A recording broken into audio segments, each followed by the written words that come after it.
The Inglewood Family Gangster Bloods, often referred to by other names, are one of the largest and most established gangs in Inglewood, with roots dating back to the early 1970s. Originally known as the Chain Gang, they were among the first crews to rival early Crip sets. When the Crips eventually fractured into various subgroups, the Chain Gang found themselves at odds with several of these new Crip factions. Eventually, the Chain Gang evolved into what is now known as the Inglewood Family, aligning themselves with the Blood Alliance. Inglewood Family. Over time, the Inglewood Family grew into a major force, controlling significant territory throughout Inglewood. They established several neighborhood sets, including 77th Street, the rolling 80s, 92nd Street, and 94th Street, all representing different sectors under the Inglewood Family umbrella. As gang activity intensified across Los Angeles, Inglewood became one of the many areas plagued by ongoing violence. The Inglewood family engaged in numerous conflicts with rival gangs in both Inglewood and South Central Los Angeles. These rivals included the legend Crips, the Raymond Avenue Crips, and others like the Rolling 60s, Rolling 90s, and Rolling 100s Crips. Their long-standing feud with Crip-affiliated sets became a defining characteristic of gang dynamics in the area. Social media later intensified these rivalries, turning street-level conflicts into public spectacles. On the opposing side, Crips have also been a dominant presence in Los Angeles since the 1970s, particularly those affiliated with the neighborhood Crip card. These Crip sets, including the 40s, 60s, 90s, and the 100s, represent a powerful and often dangerous alliance in LA. Naturally, this made them some of the Inglewood family's most bitter enemies. This tension was made especially clear following the death of well-known rapper and Rolling 60s Crip affiliate Nipsey Hussle, who was shot and killed on March 31st, 2019. Many Louisiana residents saw Nipsey's death as a major cultural loss due to what he represented. However, not everyone shared that sentiment, particularly members of the Inglewood family, who viewed the Rolling 60s as top rivals. As a result, some Inglewood affiliates openly disrespected Nipsey's legacy after his passing. One notable incident involved a member known as Aeon, who went into Rolling 60s territory and vandalized murals dedicated to Nipsey Hussle. This act was met with backlash, especially from Nipsey's associates like Cowboy, who publicly responded to the disrespect. Cowboy called out individuals like Baby Capone for graffiti targeting the deceased rapper and warned against dishonoring the dead. Baby Capone, who was closely associated with another member known as Indian Red Boy, became a controversial figure on social media. By 2021, Indian Red Boy had gained online notoriety through his affiliations and public posts, making him a target. Tragically, this led to his death in one of the most brutal killings ever captured on Instagram Live. During a conversation with Capone while sitting in a car, Indian Red Boy was shot multiple times and later died from his injuries. News coverage showed the scene unfolding on Chundran Avenue in Hawthorne, where law enforcement responded to reports of a man shot in the face. The victim, a man in his 20s, died at the scene. Police struggled with crowd control as mourners gathered near the crime scene, and tensions ran high. Indian Red Boy. Despite the tragic nature of his death, Indian Red Boy was mocked by his rivals online, with many making callous comments and celebrating the incident.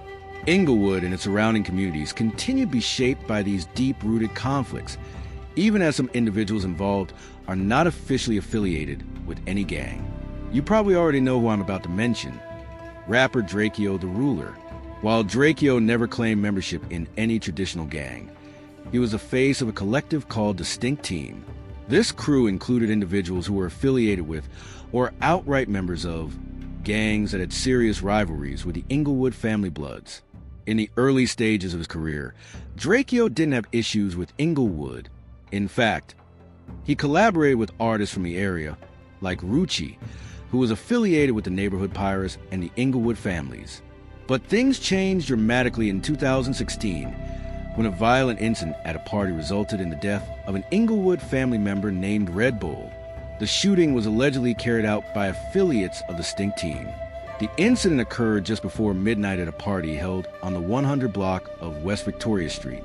According to eyewitness accounts, about 200 people attended the birthday event, which even had hired security checking guests for weapons. Still, a group of about 30 young men arrived later, some without ID and reportedly carrying firearms. After they were denied entry, a confrontation broke out in the parking lot, and shots were fired. One of the victims, shot outside, reportedly ran back into the party before succumbing to his injuries. At the time, the victim's identity was not released pending notification of next of kin. Dracio spent a significant amount of time in jail fighting his case. While incarcerated, he clashed with several members of the Inglewood family in county jail. Word inside the facility was that tension with him was real, and some tried to press him. There were accusations that Dracio would act passive or conciliatory when things got intense, switching up his attitude during live streams or face-to-face encounters. Although Dracio claimed to be a non-affiliate, members of the Stink team adopted a crew mentality that closely resembled gang behavior. Their collective, Too Greedy Stink team operated much like a gang, and law enforcement eventually hit them with indictments and gang enhancements. Some members openly claimed both their street affiliations and loyalty to the Stink team, saying things like, "I'm from South Side Compton, but I'm too greedy too." While Dracio wasn't a traditional gang member, he found himself constantly targeted by Bloods and eventually aligned more with Crip-affiliated neighborhoods. Despite his affiliations, Dracio wasn't considered a coward. Those close to him respected his resilience. After being released from jail in 2020, having beaten his case, Dracio returned with a vengeance.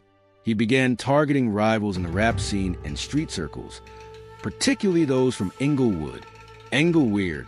His music and energy took on a confrontational tone, naming enemies, and even mocking Inglewood with a track titled Engleweird. Several Inglewood-affiliated artists became his targets, including Frosty the Snowman, Munchie B, Rucci, and Azzychike. These tensions were no longer just lyrical. They reflected real street animosity.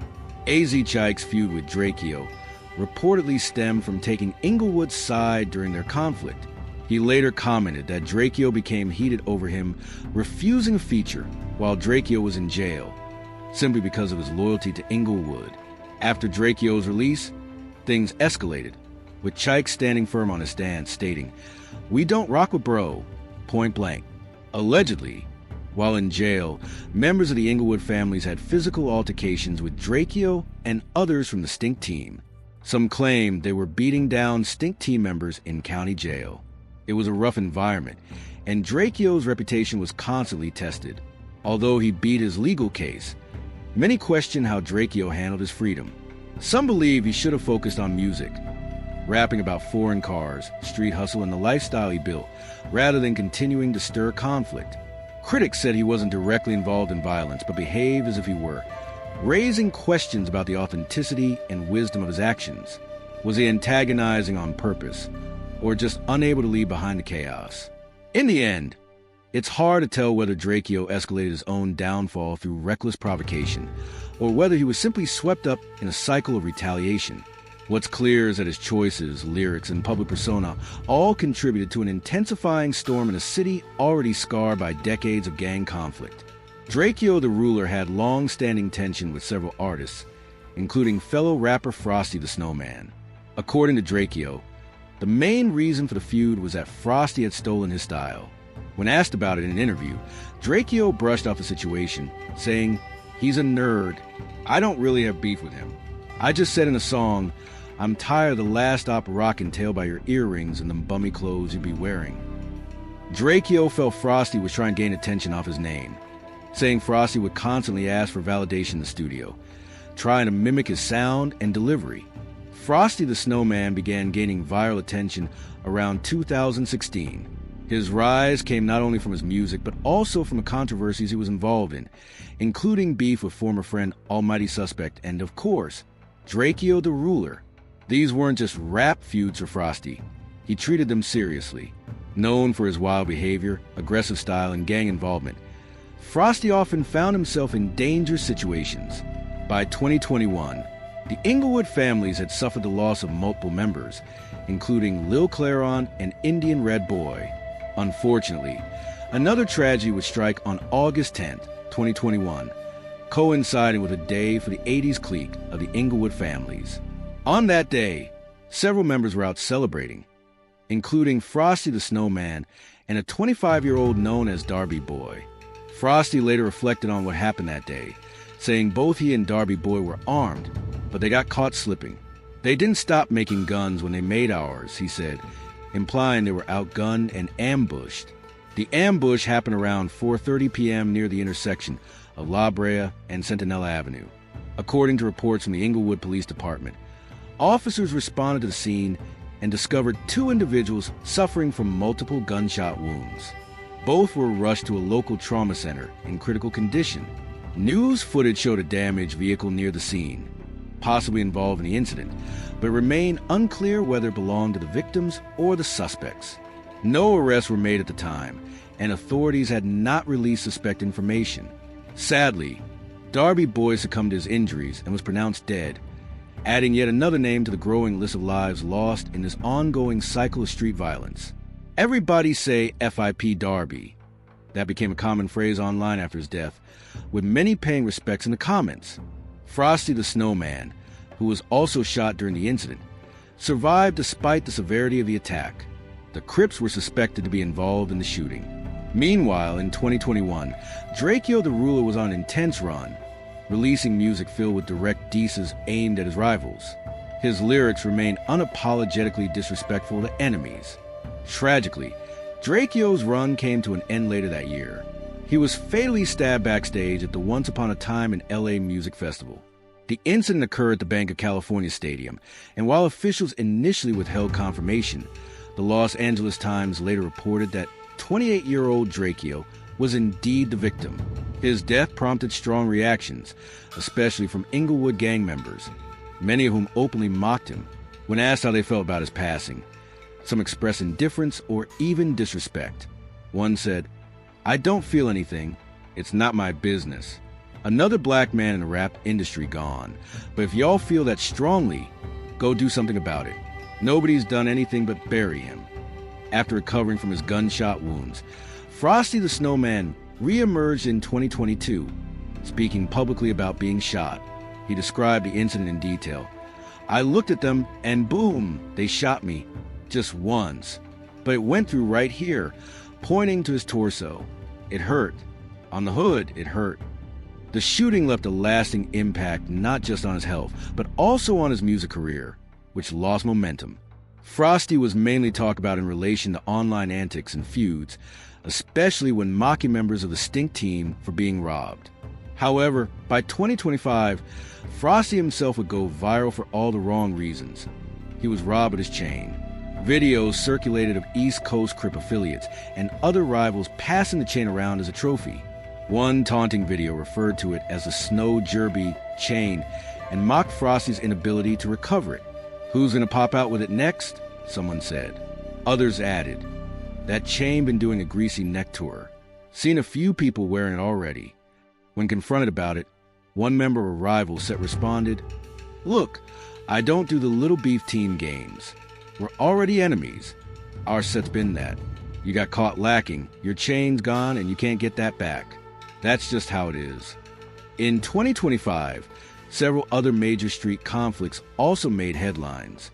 One notable event was a county jail fight between Duce Flame from the Inglewood families and a Rolling 40s member known as 4X. According to 4X, the fight stemmed from a dispute over a woman. The outcome was debated, with both sides claiming victory. One side said, "Nah, you didn't win.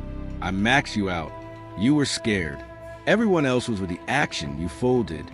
It became a way to expose what they called busters, who weren't really about that life. The ongoing tension between the Inglewood families, neighborhood Crips, and affiliate of the Stink team appears far from over. Each conflict, each loss, and each retaliatory act only adds fuel to a fire that shows no signs of burning out. So, what do you think about these situations?